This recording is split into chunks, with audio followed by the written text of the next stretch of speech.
मध्य प्रदेश में ओबीसी समाज अपने अधिकारों को लेकर अब पूरी तरीके से सक्रिय हो गया है और अब समाज ने गांव-गांव जाकर जन जागरण शुरू कर दिया।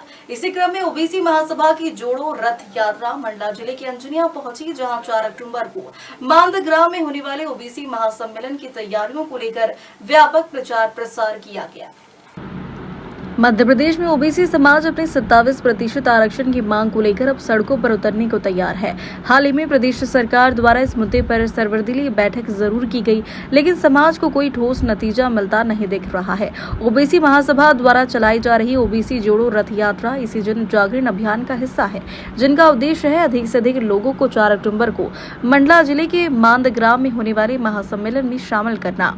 इस महासभा में हजारों की संख्या में लोगों के आने की संभावना है। कार्यक्रम में ओबीसी महासभा के राष्ट्रीय अध्यक्ष चौधरी विकास पटेल और प्रसिद्ध कथावाचक देविका पटेल भी मौजूद रहेगी। अनेक समस्याएं हैं जिसके कारण हमारा ओबीसी वर्ग पिछड़ता जा रहा है और ऐसा महसूस किया जा रहा है ओबीसी वर्ग के द्वारा, इस शासन के द्वारा और प्रशासन के द्वारा हमारे संवैधानिक अधिकारों का हनन किया जा रहा है और हमारे साथ सरकार अत्याचार कर रही है। सामान्य बंधुओं, ये जन जागरण रैली उसी तारतम्य में आयोजित की गई है। समस्त ओबीसी भाइयों से, ओबीसी माताओं बहनों से, ओबीसी बेरोजगार भाइयों से हमारा विनम्र अनुरोध है कि अपने हक अधिकारों की लड़ाई के लिए हमें ओबीसी जाग गया है और हम सब आप लोगों से अपेक्षा करते हैं कि आप सब जागे। मंडला से पिंडरी होते हुए, लैनपुर होते हुए और आज अंजनिया पहुंची है और पूरे हमारा हवेली क्षेत्र जहां पर ओबीसी बहुल क्षेत्र है, घर घर जाकर के ओबीसी को जगाने का हम प्रयास कर रहे हैं और 4 तारीख को मांद ग्राम में हमारे राष्ट्रीय पिछड़ा वर्ग मोर्चा के मांद ग्राम में आ रहे हैं और उनके साथ दूसरी देविका पटेल जी जो कथावाचक है वो भी आ रही है। हम सभी लोगों से आवेदन करते हैं, निवेदन करते हैं, प्रार्थना करते हैं कि आप मांद 4 तारीख को पहुंचे और हमारे राष्ट्रीय अध्यक्ष जी को सुने, तब आपको समझ में आएगा कि ओबीसी को संविधान में कितने अधिकार दिए गए हैं और सरकार हमारे साथ कितना भेदभाव कर रही है। सामान्य मित्रों, हम अपने आरक्षण की मांग कर रहे हैं और आरक्षण की मांग के साथ हमारे हितों की रक्षा करने की मांग कर रहे हैं। नहीं किसी से भीख मांगते, हम अपने अधिकार मांगते, नहीं किसी से भीख मांगते। जिसकी जितनी संख्या भारी, उसकी उतनी हिस्सेदारी, जिसकी जितनी संख्या भारी, उसकी उतनी हिस्सेदारी। सभी भाइयों से कोई मात्र 14% आरक्षण का लाभ मिल रहा है, जबकि हमारे ओबीसी भाइयों को, हमारे ओबीसी बेरोजगार भाइयों को सरकारी नौकरियों में 27% आरक्षण मिलना चाहिए था, लेकिन सरकार ओबीसी भाइयों को 14% आरक्षण दे रही है, जिससे हमारे युवाओं में बेरोजगारी दिनों दिन बढ़ती जा रही है। भाइयों, इसके पूर्व हमारे जब बच्चे स्कूलों में पढ़ते थे तो छात्रावासों में भी ओबीसी के लिए कुछ सीटें आरक्षित की जाती थी, लेकिन कुछ समय से छात्रावासों में हमारी बेटियों को बाहर पढ़ने में परेशानी होती है।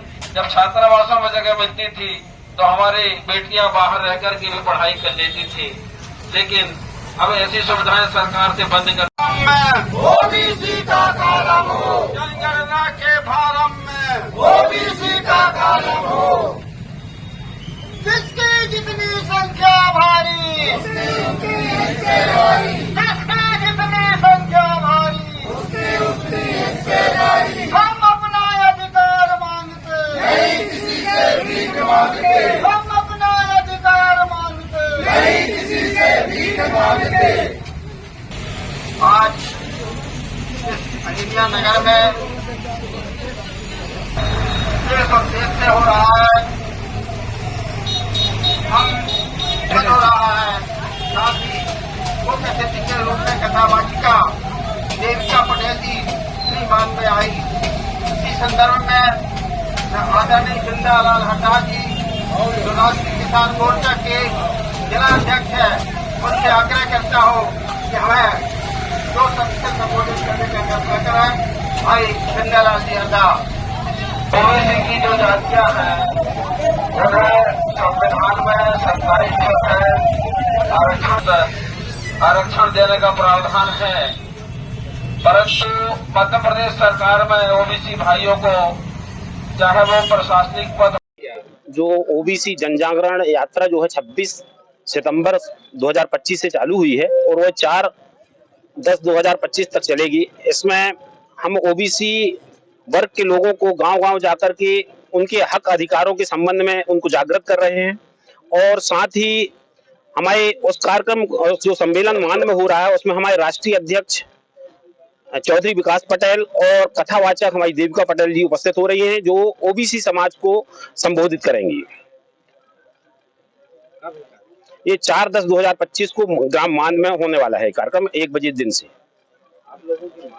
हमारी मांग ये है कि 1931 के बाद से ओबीसी वर्ग की आज तक जातिगत जनगणना नहीं हुई है और हमें जो जब जनगणना होती है तो एसटी एससी और सामान्य वर्ग की जनगणना की जाती है। ओबीसी का जो माने जनगणना का जो फॉर्म होता है उसमें ओबीसी का कोई कॉलम नहीं है, जिससे हमारी जनगणना होने के कारण से हमारी ओबीसी वर्ग के लोगों को जो हक अधिकार मिलना चाहिए वो अधिकार नहीं मिल पा रहा है। और आज हमारी सबसे ज्यादा यदि बेरोजगारी छाई हुई है तो हमारे ओबीसी बच्चों के पर छाई हुई है और वो बेरोजगार घूम रहे हैं।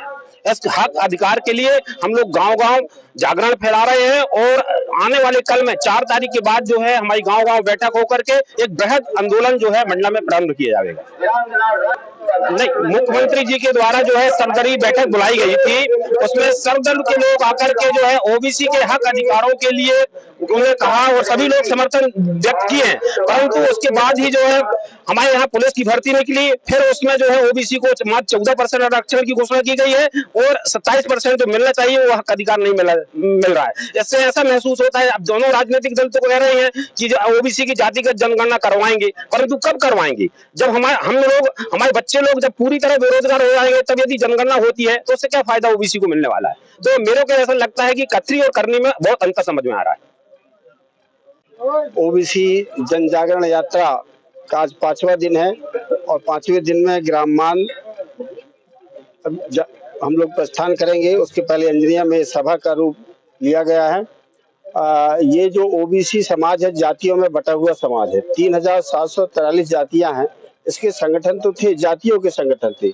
आजादी के बाद ये माना जा रहा है कि पहली बार ओबीसी का राष्ट्रीय स्तर पर संगठन बना है और इस समाज को संवैधानिक जानकारी ना होने के कारण ये अपनी मांग को पूरी नहीं कर सकता, इसलिए हम लोग ऐसे एक जागृति लाने का काम कर रहे हैं।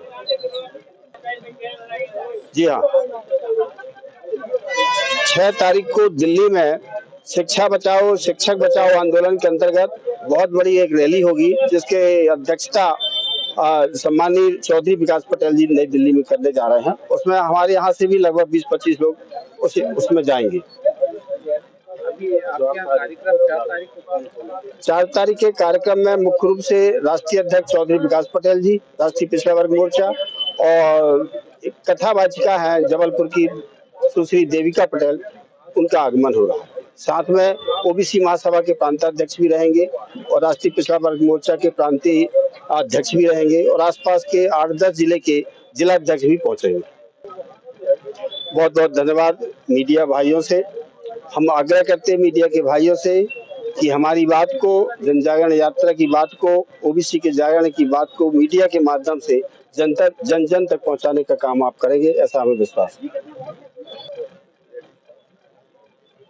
जी, मेरा नाम बिंदालाल हरदाहा है। मैं राष्ट्रीय किसान मोर्चा का जिला अध्यक्ष हूँ और पिछड़ा वर्ग मोर्चा के अंतर्गत हम लोग अभी जन जागरण फैला रहे हैं। लोगों से प्रयास कर रहे हैं कि वो जगह, क्योंकि हमारा ओबीसी वर्ग को शासन के द्वारा जो संवैधानिक अधिकार हैं उनमें जो उनको मिलना चाहिए वो नहीं मिल रहा है। हम मीडिया के माध्यम से, आप लोगों के माध्यम से चाहते हैं कि ये जन जागरण फैले और हमारे ओबीसी भाई जागें और अधिक से अधिक संख्या में 4 तारीख को जब हमारे राष्ट्रीय अध्यक्ष जी आएंगे मान में, तो उसमें कार्यक्रम में शामिल हों और सुने और हमारा जो विजन है, जो क्रांति की जो योजना है पूरे देश में ओबीसी को अधिकार दिलाने की, उसको सुने, समझें और आगे जागृत हों। धन्यवाद। मंडला से सलीम खान की रिपोर्ट।